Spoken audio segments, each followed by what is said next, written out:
بار دیگر بآواز بلند صلوات السلام. اعوذ باللہ من الشیطان الرجیم. بسم اللہ الرحمن الرحیم.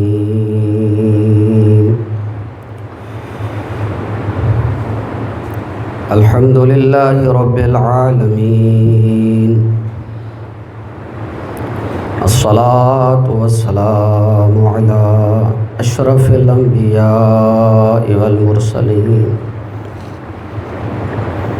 حبیب الہ العالمین سید الاولین والآخرین.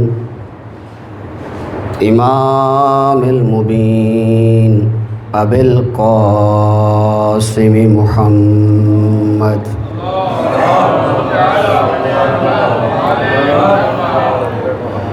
وعلى أولاده الطيبين الطاهرين المعصومين المظلومين ولعنة الله على أعدائهم أجمعين إلى أبد الآبدين. صلوات.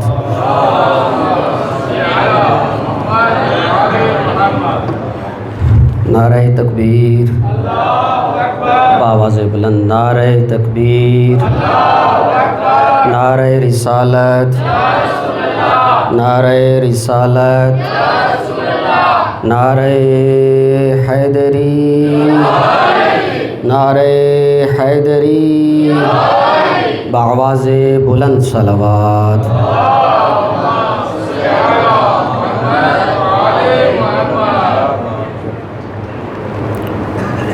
عزیزان گرامی قدر، سامعین محترم، میں آپ کے سامنے بس چند منٹ ہی گفتگو کروں گا.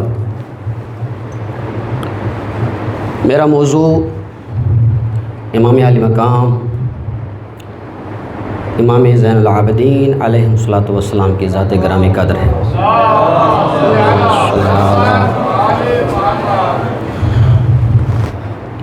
لمبی چوڑی تمہید نہیں باندھوں گا،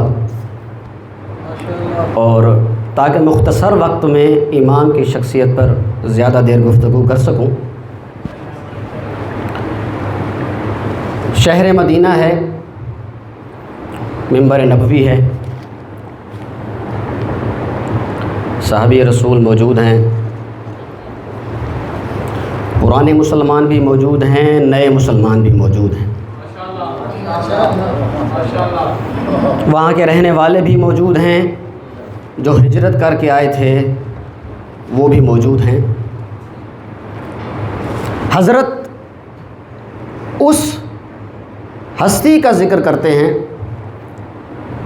کہ جو ابھی دنیا میں آئی ہی نہیں، اور فرماتے ہیں، روایت کا مضمون یہ بتاتا ہے کہ امام حسین وہیں پر موجود تھے، اور امام حسین کا سن کتنا تھا؟ 6 سے 7 برس. فرماتے ہیں یہ میرا بیٹا حسین، اللہ اسے ایک بیٹا عطا کرے گا جس کا نام علی ہوگا. جس کا نام علی ہوگا. پھر فرماتے ہیں کہ جس کا لقب زین العابدین ہوگا. ایک درود بھیجیے محمد وآل محمد پر.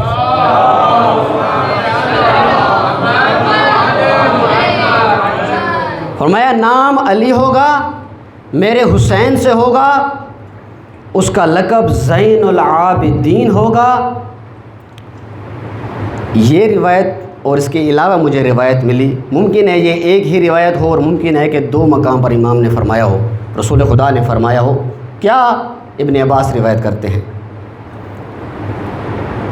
فرماتے ہیں میں نگاہ نبوت سے گویا دیکھ رہا ہوں کہ روز قیامت ہے، اور ندا دینے والا ندا دیتا ہوا نظر آتا ہے کہ این زین العابدین، کہاں ہے عبادت گزاروں کی زینت؟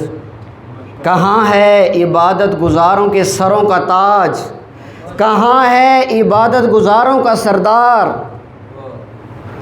گویا میں نگاہ نبوت سے دیکھ رہا ہوں روز قیامت برپا ہے، اور میرے بیٹے حسین کا یہ علی صفوں کو چیرتا ہوا آگے بڑھتا ہوا نظر آتا ہے۔ ایک درود بھیجیے امام کی ذات پر۔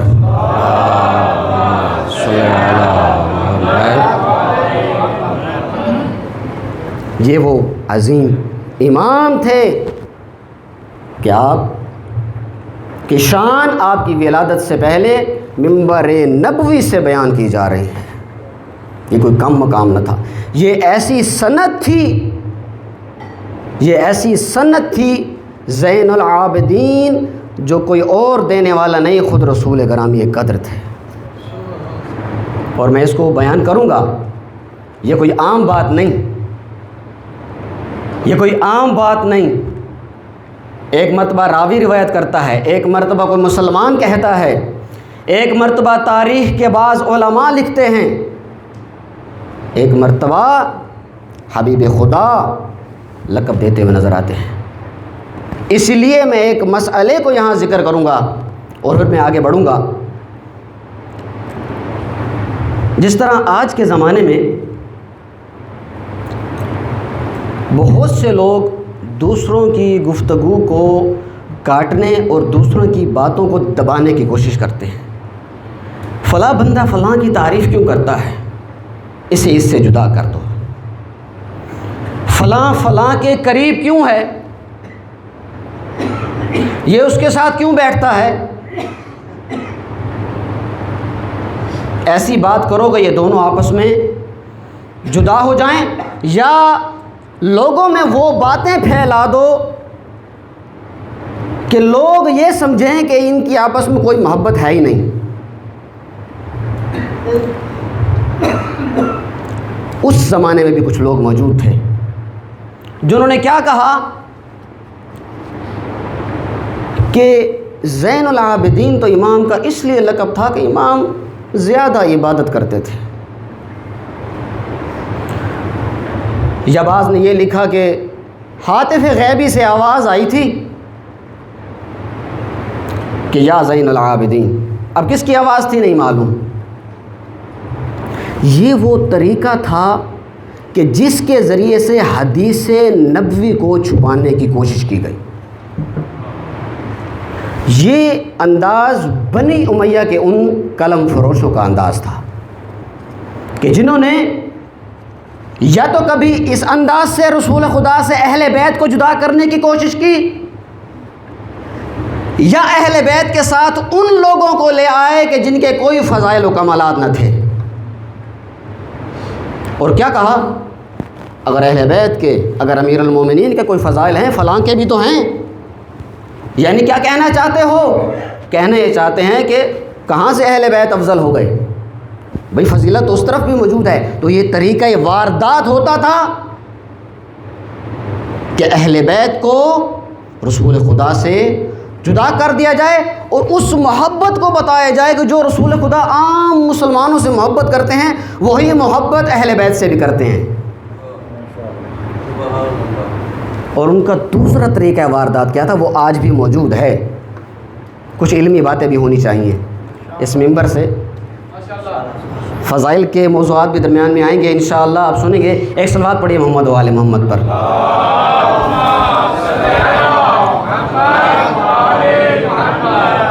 چند پہلوؤں کو ذکر کرنا ہے، میرا دل ہے جلدی سے گزرتا جاؤں۔ دوسرا طریقہ واردات ان کا یہ تھا،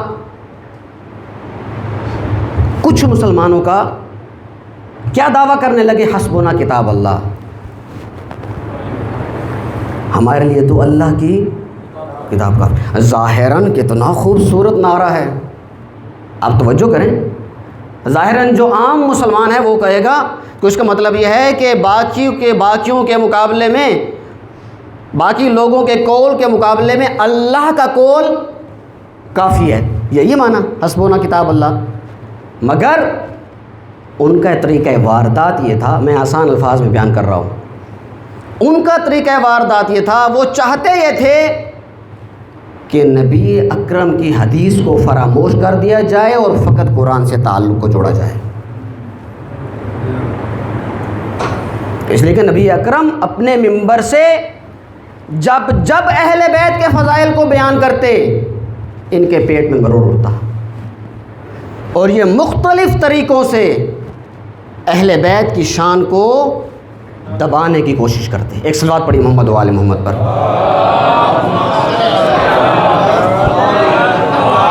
حالانکہ رسول خدا کتنی مرتبہ بیان فرما چکے، حدیث ثقلین آپ کے سامنے ہے کہ میں تمہارے درمیان 2 چیزیں چھوڑ کے جا رہا ہوں، ایک قرآن مجید اور میری اطاعت اہل بیت. یہ دونوں روز قیامت تک جدا نہ ہوں گے حتیٰ یارد علی الحوض، یہاں تک کہ یہ دونوں حوض کوثر پر میرے ساتھ ہوں گے. جس نے قرآن کو فقط بیان کیا، اہل بیت کو چھوڑ دیا، وہ بھی گمراہ ہوا. اور حقیقت یہ ہے کہ جس کو چھپایا نہیں جا سکتا، اگر کوئی اہل بیت کو پکڑ لے گا اور قرآن مجید کو چھوڑ دے گا تو وہ بھی صحیح راستے پہ نہیں ہے.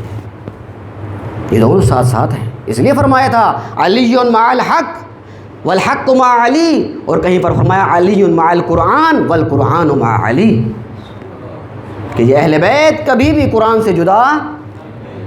یہ طریقہ واردات تھا کہ حسبنا کتاب اللہ، تاکہ نبی اکرم کی وہ احادیث کہ جن میں امیر المومنین کے فضائل تھے، جن میں امام حسن کے فضائل تھے، جن میں امام حسین کے فضائل تھے، تاکہ انہیں فراموش کر دیا جائے اور فقط قرآن مجید کو لیا جائے.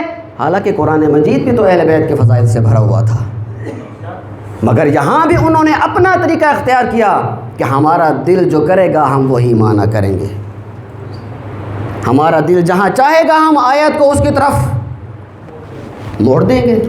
ایک درود بھیجیے محمد و آل محمد.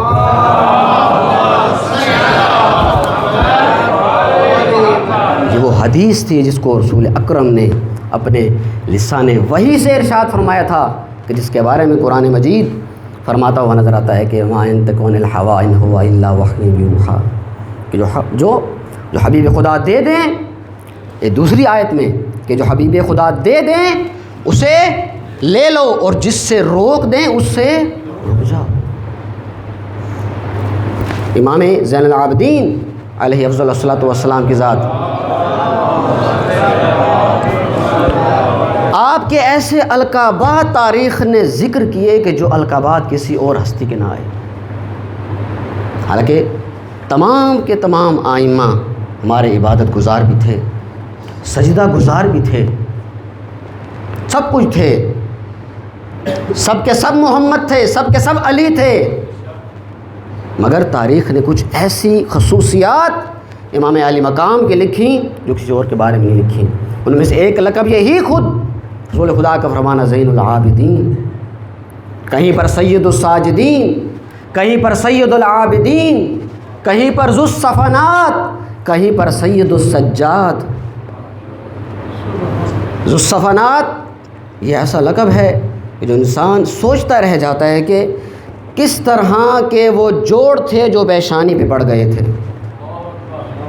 میں سرائکی میں کہوں تو بعض اوقات آپ کے گھٹنوں پر یا ٹخنوں پر گنڈھ پڑ جاتے ہیں، گنڈھ پائے ہوئے گنڈھ زیادہ زمین تے جڑا حصہ زمین تے لگتا ہوئے اتنا گنڈھ پڑ گئے، گنڈھ پائے ہوئے، اور وہ جلد کا حصہ سخت تھے، اس کو کہتے ہیں صفنات.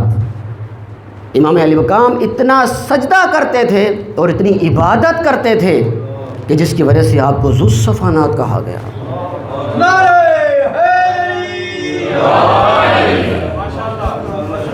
اور پھر امام کا دوسرا لقب سید السجاد، اگرچہ یہ وہ لقب ہے کہ جس کو ہم عام طور پر مصائب میں ذکر کرتے ہیں، جب بیمار کربلا کے نام سے ذکر کرتے ہیں امام کو، یا سجاد کہہ کر بلاتے ہیں، مگر سجاد کا معنی کیا ہے اس کی طرف غور کرنے کی ضرورت ہے کہ امام کو سجاد کیوں کہا گیا. سارے امام تو سجدہ گزار رہے، مولا علی بھی سجدہ گزار، امام حسن بھی سجدہ گزار، امام حسین بھی سجدہ گزار، ہمارے باقی آئمہ بھی سجدہ گزار. زین العابدین سجاد کیسے ہیں؟ تاریخ لکھتی ہے کہ امام علی مقام اپنی ہر نعمت کے حصول پر سجدہ شکر ادا کرتے تھے۔ نعرہ تکبیر، نعرہ رسالت، نعرہ حیدری، حسینیت، عزیزیت، آواز بلند تر صلوات۔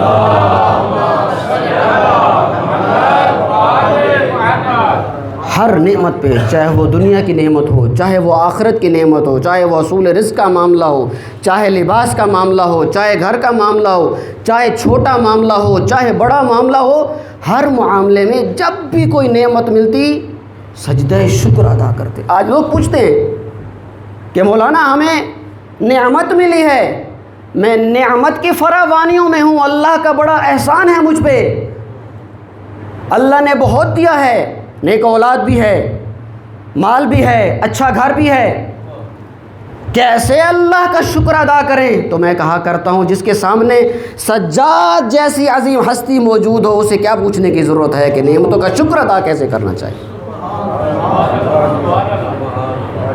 اس لیے روایات میں ہے کہ نعمت کے شکر کا بہترین انداز جو اللہ کو بہت پسند ہے وہ سجدہ شکر ہے۔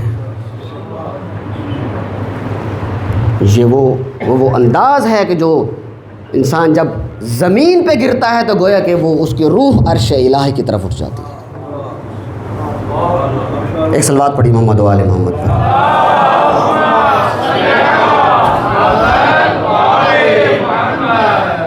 بس مختصر کروں، اور امام کی شخصیت ایسی زمانے میں رہی کہ جو زمانہ تازہ تازہ کربلا سے گزرا تھا۔ ہر مومن کا دل دکھا ہوا تھا۔ آج آپ کربلا کے مصائب سنتے ہیں 1400 سال کے بعد تو آپ کی کیا حالت ہوتی ہے؟ میں تو اسی 10ویں ہجری کی بات کر رہا ہوں، میں تو انہی سالوں کی بات کر رہا ہوں۔ ہر مومن کا دل پریشان تھا، ہر مومن مایوس تھا، اسے ایسا امام چاہیے تھا کہ جو اس کا مونس و ہمدرد ہو، جو اس کی دل گزاری کرنے والا ہو، جو اس کا ہمدرد ہو، جو اس سے محبت کرنے والا ہو، جو سب کو جوڑ کے رکھنے والا ہو۔ امام عالی مقام نے اسی انداز کو اپنایا، صحیفہ سجا دیا کہ جسے زبور آل داؤد کے مقابلے میں زبور آل محمد کہا گیا۔ یہ وہ دعائیں تھیں کہ بعض کا صحیفہ سجادے کا نام آتا ہے تو لوگ شاید یہ سمجھتے ہیں کہ ان میں بھی وہی دعائیں ہیں کہ جو ہم روزمرہ مانگتے ہیں۔ ایسا نہیں ہے۔ زبور آل محمد دین اسلام کے مکھن کو لیے ہوئے ہے، زبدے کو لیے ہوئے ہے، خلاصہ ہے دین کا۔ اس لیے کہ یزید کے زمانے میں کس چیز کا چیلنج تھا؟ کیا یزید امام حسین کا دشمن تھا فقط؟ امام حسین نے اس لیے قیام نہیں کیا تھا، بلکہ یزید تو توحید کا دشمن تھا، نبوت کا دشمن تھا، قرآن مجید کا دشمن تھا، کہ جو کہتا وہ نظر آتا ہے کہ کوئی وحی نازل نہیں ہوئی، کوئی خبر نہیں آئی، کوئی رسول نہیں آیا، وہ تو ہر چیز کا منکر تھا۔ تو امام علی مقام نے اپنی دعاؤں میں توحید کو بیان کیا، امام علی مقام نے اپنی دعاؤں کے ذریعے نبوت کا دفاع کیا، اس لیے کہ ممبر میسر نہ تھا اس زمانے میں کہ امام علی مقام ممبر پہ بیٹھتے اور مولا حسین کے مصائب بیان کرتے اور دین اسلام کا پرچار کرتے۔ یہ امام جعفر صادق کا زمانہ نہ تھا، آپ کو میسر ہوئے شاگرد امام زین العابدین کا زمانہ تھا کہ دعاؤں کے ذریعے تاکہ صحیح اسلام بھی پہنچے اور یزیدیت کے خطرے سے بھی بچا جا سکے۔ اور تیسری اہم چیز، تاکہ میں کربلا کے بعد اپنے شیعوں کی حفاظت کر سکوں۔ مومنین کو یہ معلوم ہونا چاہیے، معلوم ہے کہ ہم جتنی محبت اہل بیت سے کرتے ہیں، اہل بیت اس سے کہیں زیادہ محبت ہم سے کرتے ہیں، اور وہ ہمیشہ ہماری حفاظت کی فکر میں رہتے ہیں۔ یہ مدینہ منورہ ہے کہ جب یزید نے سن 63 ہجری میں مدینہ پر حملہ کیا، آپ لوگ سن چکے واقعہ حرہ، واقعہ کربلا کے بعد کہ جس نے 3 دن تک مسجد نبوی میں گھوڑے باندھ دیے،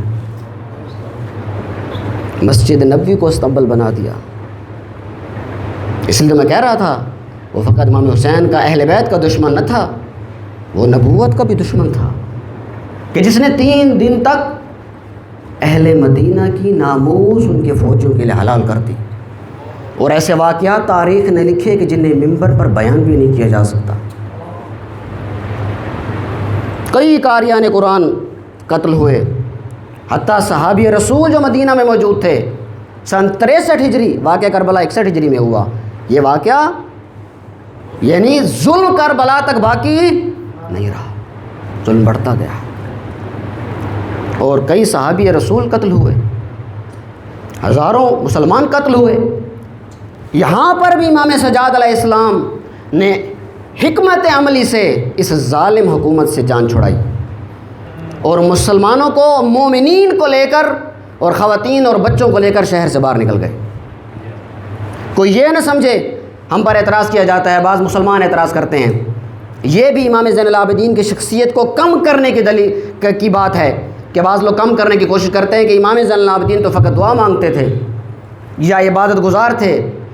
بعض لوگ یہ سمجھتے ہیں کہ فقط عبادت گزار تھے، نہیں، ہمارے امام بڑے حکیم و دانا تھے، اپنے زمانے کے تمام تقاضوں کو پورا کیا میرے امام نے، مدینہ سے لے کر باہر چلے گئے، حتیٰ دشمن کی بعض خواتین کو بھی امام نے پناہ دی۔ مروان کی زوجہ کہ جو عثمان کی خلیفہ ثالث کی بیوی تھی، جب اس نے پناہ دی تو امام علیہ مقام نے اس کو بھی پناہ دی۔ یہ وہ انداز تھا کہ جس کو امام علیہ السلام نے اختیار کیا اور اپنے شیعوں کی حفاظت کی۔ ایک صلوات پڑھی محمد و آل محمد پر۔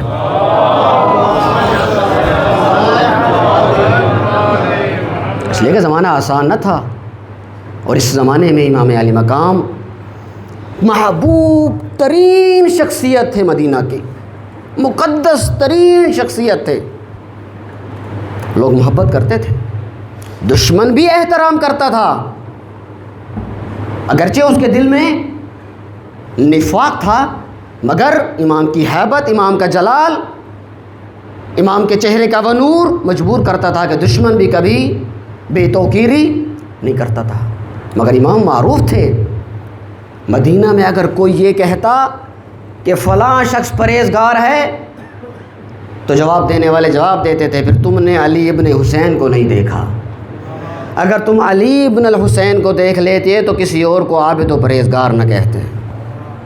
اتنے پرہیزگار تھے کہ دن و رات میں 1000 رکعت بجا لانے والے امام، کہ جن کی سخاوت کے بارے میں ہے کہ آپ نے 2 مرتبہ راہ خدا میں اپنا سارا مال خرچ کر دیا، خالی ہاتھ بیٹھے۔ سارا مال خرچ کرنے کا یہی معنی ہے کہ جو کچھ تھا سب کچھ زندگی میں 2 مرتبہ، ویسے تو امام علی مقام نے ساری زندگی سخاوت کی، مگر تاریخ نے لکھا ہے 2 مرتبہ امام علی مقام نے سب کچھ اپنا مدینہ کے فقراء اور مسکینوں پر لٹا دیا۔ ہم بعض اوقات فقیر کو دیتے ہوئے دیکھ رہے ہوتے ہیں اسے دیں یا نہ دیں، یا بعض اوقات دیکھتے ہیں کہ جیب میں کوئی چھوٹا نوٹ ہے یا نہیں، یا کبھی دے تو دکھاوا آ جاتا ہے،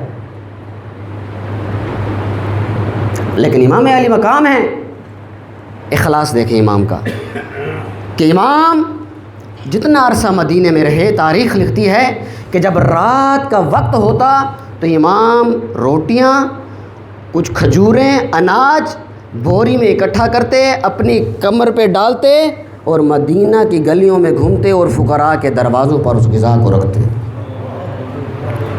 یہ تمہارے امام کی سیرت ہے کہ جو صدقہ دینے کے لیے رات کے اندھیرے کا انتظار کرتا ہے، جو صدقہ دینے کے لیے لوگوں کے سونے کا انتظار کرتا ہے۔ آج چیریٹی دینے والے اور صدقہ دینے والے اس قدر دکھاوے میں آ گئے ہیں، کوئی کسی کو 100 روپیہ بھی دے رہا ہے تو اس کی سیلفی لی جا رہی ہے۔ جتنی بڑی مصیبت ہے۔ کبھی صدقہ ایسے بھی دیا کریں، میں مومنین سے کہوں گا کہ جس صدقے کا گواہ فقط خدا ہو۔ کوئی عمل ایسا بھی ہونا چاہیے کہ جس میں اتنا اخلاص ہو. آپ کا امام اندھیرے کا انتظار کرے. ہم نہیں کہتے کہ آپ راہ خدا میں ہر چیز بانٹ دیں، مگر جو آپ پر واجب ہے اس کو تو ادا کریں. اگر آپ نے سال بھر کمایا ہے، سال بھر کھایا ہے، اس کے بعد بھی بچ گیا ہے، بچت ہو گئی ہے، پھر بھی بچت پر آپ 5واں حصہ نہ دیں، اور آپ کا امام اندھیروں میں بوریاں بھر بھر کے مومنین میں تقسیم کرے تو کتنا فرق آ جائے گا سیرت میں. ایک درود بھیجیں محمد و آل محمد کے ذات پر.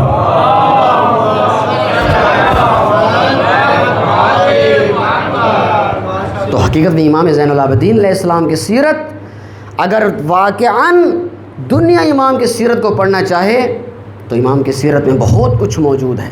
یہ چیریٹی ہومز، یہ NGOs واقعاً اگر امام کی سیرت کو پڑھیں اور سمجھیں تو ان کا طریقہ کار بدل جائے کہ یہ دیتے 100 ہیں اور دکھاتے 500 ہیں. اتنا دکھاوا آ گیا ہے آج دینے میں. تو عزیزان گرامی، امام علی مقام علیہ السلام کے زمانے میں فتنہ و فساد، یہ وہ فتنہ نہ تھا جو فقط کہ یزید کا تھا. بس ختم کر رہا ہوں. یہ وہ فتنہ نہ تھا جو چند سال پہلے واقعہ ہوا، بلکہ یہ وہ فتنہ و فساد تھا کہ جو رسول خدا کی زندگی کے آخری لمحات یا رسول خدا کی وفات کے بعد ہی سٹارٹ ہو گیا تھا. یہ وہ فساد تھا کہ ادھر سے رسول خدا کی آنکھیں بند ہوئیں اور ادھر سے لوگ اپنے اصلی چہرے دکھانے لگے. رسول خدا کے بعد فقط یا اہل بیت تھے یا اہل بیت کے ساتھ چند افراد تھے جو مخلص تھے اہل بیت کے ساتھ. اس کے بعد قرآن مجید کی آیت کہتی ہے کہ انقلبتم علی اعقابکم، تم جہاں سے آئے تھے وہیں ایڑیوں کے بل واپس چلے گئے. الفاظ بہت سخت ہیں روایات کے. جب روز قیامت ہوگا کچھ صحابی جہنم کی طرف جا رہے ہوں گے تو رسول خدا کہیں گے صحابی صحابی، یا اللہ میرے صحابی اور جہنم میں. تو کیا جواب آئے گا؟ اے حبیب تو نہیں جانتا تیرے جانے کے بعد انہوں نے تیری امت کے ساتھ، تیرے اہل بیت کے ساتھ کیا کیا. کچھ صحابی حوض کوثر کی طرف بڑھنے لگیں گے، ہم حوض کوثر سے سیراب ہوں. ہٹا دیا جائے گا کہ تم اس لائق نہیں کہ حوض کوثر کے قریب آؤ. تم مدینہ میں رسول خدا کے ساتھ بیٹھتے تھے، تم یہ سمجھنے لگے کہ آخرت میں بھی حوض کوثر میں جگہ مل جائے گی. ایسا نہیں تھا. وہ امام جو ساری زندگی کربلا پہ گریا کرتا رہا. اسے لائٹیں بند کر دیجیے گا.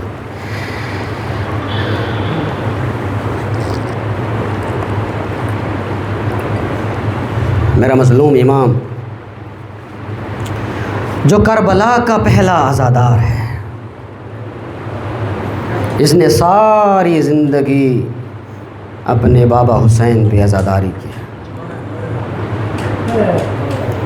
عزاداروں، میں تاریخ سے تھوڑا پیچھے جاتا ہوں، ایک واقعہ آپ کو سناتا ہوں اور پھر مصائب کی طرف آتا ہوں. رسول خدا موجود ہیں اور امام حسن آغوش رسول اکرم میں ہیں، گریہ فرما رہے ہیں.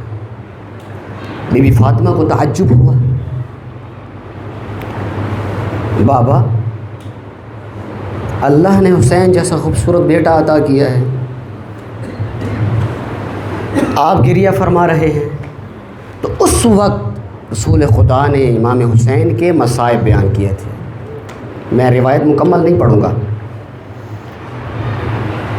جب مصائب کا ذکر آیا نا تو بی بی فاطمہ فوراً ماں تھی نا، ماں کے دل میں درد ہوتا ہے بیٹے کے لیے. کہا بابا اس وقت آپ موجود ہوں گے نا، میں موجود ہوں گی نا؟ تو فرمایا نہیں ہے بیٹی، نہ اس وقت میں ہوں گا، نہ تم ہوگی، نہ تمہارا بیٹا حسن ہوگا، نہ علی ہوں گے. تو بی بی کا درد اور بڑھا، بی بی کو تکلیف اور زیادہ ہوئی اور گریہ کرنے لگیں. شرم نہ کیجیے گا۔ اس وقت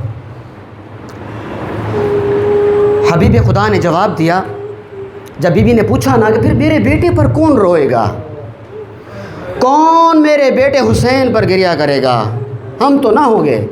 تو اس وقت رسول خدا نے فرمایا تھا کہ اے میری بیٹی فاطمہ، اس وقت اللہ میری امت سے ایسے نوجوان پیدا کرے گا جو تیرے جوانوں پر گریہ کریں گے۔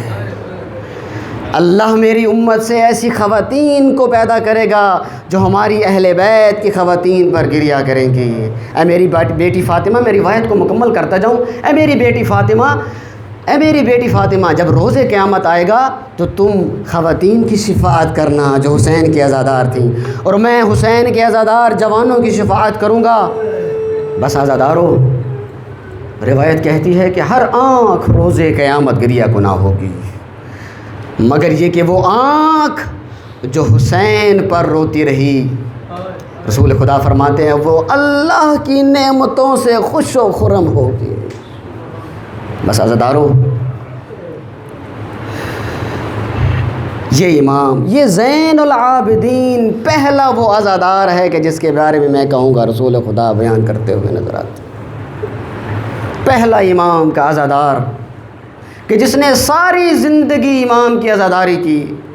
کبھی پانی سامنے آتا تو گریہ فرماتے اور بابا کی پیاس کو یاد کرتے، کبھی کھانا سامنے آتا تو بابا کی بھوک کو یاد کرتے، کبھی کسی نے پوچھ لیا نا مولا کب آپ کا گریہ ختم ہوگا، مولا آپ بس کیجئے کتنا روئیں گے، فرماتے تھے اے راوی، اے شخص تو نے انصاف نہیں کیا، یعقوب کا ایک یوسف جدا ہوا تھا، یعقوب 40 سال تک اس کی جدائی میں روئے تھے، اور میری آنکھوں کے سامنے تو میرے 72 یوسف ذبح کر دیے گئے، اور میری آنکھوں کے سامنے تو میرے اہل بیت ذبح کر دیے گئے، اور تم مجھے کہتے ہو کہ مولا آپ کا گریہ کب ختم ہوگا۔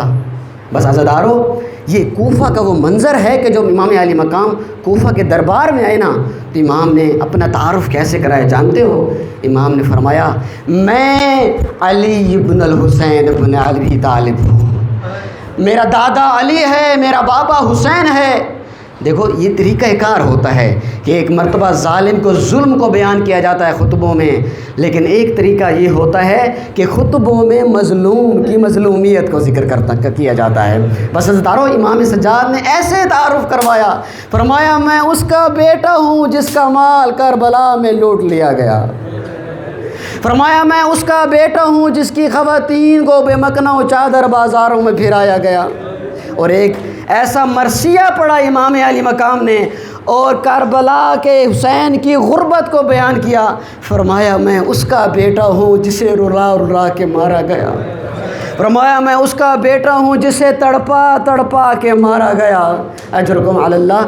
امام علی مقام سنو گے، امیر المومنین بھی تو عبادت گزار تھے، امام علیہ السلام کے آپ نے بارے میں سنا ہے نا، شہادت سنتے رہتے ہیں۔ مسجد کوفہ میں امیر المومنین کو ضربت لگی، امام حسن بھی زخمی ہوئے حالت عبادت میں، مولا سجاد آپ کے بابا بھی راہ خدا میں قربان ہوئے، حالت سجدہ میں سر کٹا دیا کربلا میں، لیکن آئے سجاد کی غربت دیکھیں کہ کیسا عبادت گزار ہے سجاد کہ گلے میں خاردار توک ہے، ہاتھوں میں ہتھ کڑیاں ہیں، پاؤں میں بیڑیاں ہیں۔ ایک مرتبہ نماز پڑھی، ایک دن نہیں، کبھی کوفہ کا دربار، کبھی شام کا دربار، کبھی کوفہ کے بازار، کبھی شام کے دربار۔ بس عزادارو، جب امام سے مصیبت پوچھی جاتی نا، شرم نہ کرنا، جب امام سے مصیبت پوچھی جاتی تو امام کیا فرماتے تھے؟ فرماتے تھے الشام الشام الشام۔ یہ مصیبت امام کے لیے بڑی نہ تھی کہ امام زنجیروں میں جکڑے ہوئے تھے، امام اپنے درد دل کو خود بیان کرتے ہیں، فرماتے ہیں 2 دکھ سجاد کو ایسے تھے جو ساری زندگی زین العابدین کو رلاتے رہے۔ پہلا وہ دکھ تھا کہ جب بازاروں میں امام زین العابدین نگاہوں کو اٹھاتے تو کہیں دیکھتے کہ ایک پھپھی ہے جو ہتھ کڑیوں میں جکڑی ہوئی ہے، کہیں دیکھتے کہ سکینہ ہے جو 4 سال کی بچی ہے جسے رسیوں سے باندھا ہوا ہے۔ یہ وہ مصیبت تھی عزادارو کہ جس نے سید سجاد کو ساری زندگی کے رلا دیا۔ جابر جوفی ہیں روایت کرتے ہیں، کیا کہتے ہیں؟ کہتے ہیں جب امام زین العابدین کے غسل کا وقت آیا نا، تو میں دیکھ رہا تھا امام باقر نے جب غسل دینے کا ارادہ کیا نا، تو امام غسل بھی دیتے تھے اور چھپ چھپ کے روتے تھے۔ اس کو کہتے ہیں نا گھٹ گھٹ کے رونا، کہ مجھے کوئی روتا ہوا نہ دیکھے۔ جابر کہتے ہیں میں دیکھ رہا تھا جتنی دیر بھی امام باقر غسل دیتے رہے، چھپ چھپ کر روتے رہے، میں نے مناسب نہ سمجھا کہ میں عجلت میں جاؤں امام سے سوال کروں، مولا آپ کس بات پہ رو رہے تھے؟ کہتا ہے تدفین مکمل ہوئی، میں نے امام باقر سے پوچھا مولا جب آپ اپنے بابا کو غسل دے رہے تھے تو کیوں گریہ کر رہے تھے؟ کیا آپ کو غم تھا کہ آپ کے بابا آپ سے جدا ہو گئے؟ تو عزادارو سنو گے امام نے کون سی غربت بیان کی امام زین العابدین کی۔ امام فرماتے ہیں کہ اے جابر جب میں نے غسل دینے کا ارادہ کیا نا تو مجھے زین العابدین اپنے بابا کی گردن پر تو کہ وہ نشان نظر آئے کہ جو تو کے نشان اتنے گہرے تھے کہ جس میں میخیں لگی ہوئی ہوتی تھیں، وہ نشان میں دیکھتا گیا تو میں نے گریہ شروع کیا۔ اے جابر جب میں نے غسل دینے کا ارادہ کیا تو میں نے اپنے بابا کی پنڈلیوں پر اس ہتھ کڑیوں کی، اس نعلین کی نشان دیکھے تو مجھے رونا آ گیا، میں صبر نہ کر سکا۔ بس عزادارو میں اتنا کہوں گا سید سجاد کو دو غم رلا گئے۔ میں ختم کر رہا ہوں مجلس۔ پہلا غم جب منہال نے پوچھا تھا نا امام سے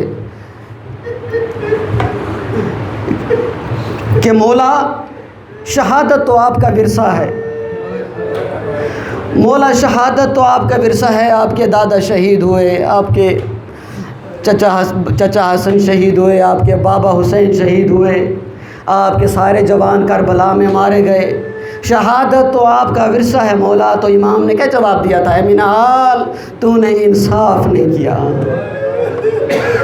اے منہال تو نے انصاف نہیں کیا۔